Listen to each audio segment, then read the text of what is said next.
Imagine que quelqu'un te blesse et que toi, tu lui offres le premier rôle dans ta propre existence. On est d'accord?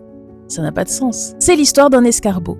Un escargot, c'est un petit scarabée. Un jour, un aigle est en train de poursuivre un petit lapin, terrorisé, qui vient se réfugier chez le scarabée. Il s'interpose entre l'aigle et le lapin. L'aigle rit, pousse le scarabée du bout de l'aile et dévore le lapin. Le scarabée, choqué et vexé, jure qu'il finira par se venger.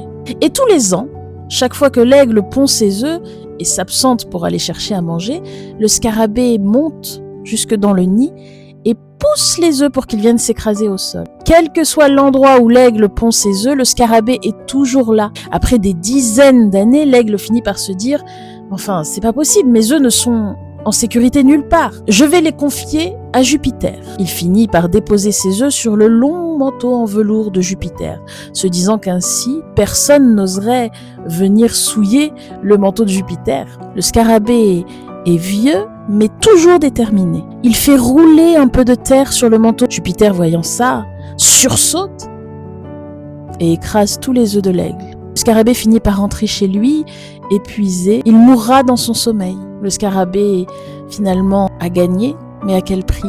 Toute sa vie s'est articulée autour de l'aigle. Tous ses jours, tous ses calculs, toute son énergie consacrée à quelqu'un d'autre. Voilà ce que la vengeance fait vraiment. Elle ne répare pas, elle remplace. Elle te remplace dans ta propre vie.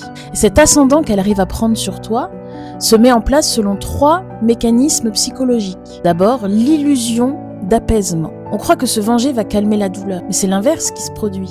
Les études psychologiques sont claires, la vengeance prolonge la douleur au lieu de l'éteindre, puisqu'elle te ramène sans cesse à la douleur d'origine. Ensuite, la rumination, la blessure entretenue. Pour préparer une vengeance, il faut sans cesse repenser à l'offense, la nourrir, l'entretenir. Or, une blessure qu'on rouvre chaque jour ne peut pas cicatriser. Tu ne te souviens pas pour comprendre, tu te souviens pour souffrir encore et encore. Et enfin, la fusion avec ta propre colère. À force de te définir par ce qu'on t'a fait, tu ne finis par ne plus être que ça. Tu deviens le miroir inversé de ton offenseur. Tu te transformes pour pouvoir lui répondre, mais ce que tu deviens en route, c'est lui qui le décide. Alors n'oublie pas, la vengeance ne te répare pas, elle te garde dans la blessure. Pendant que tu rumines, lui continue de vivre. Toi non. Te venger, c'est faire de l'autre le centre de ta vie. C'est le plus gros cadeau que tu peux faire à quelqu'un qui a choisi de te blesser. Au fond, la vraie sortie n'est pas dans le combat, elle est dans le mouvement. Tourner la page ne veut pas dire pardonner, ça ne veut pas dire oublier, ça veut juste dire choisir où tu mets ton énergie, sur ton passé ou sur ta vie.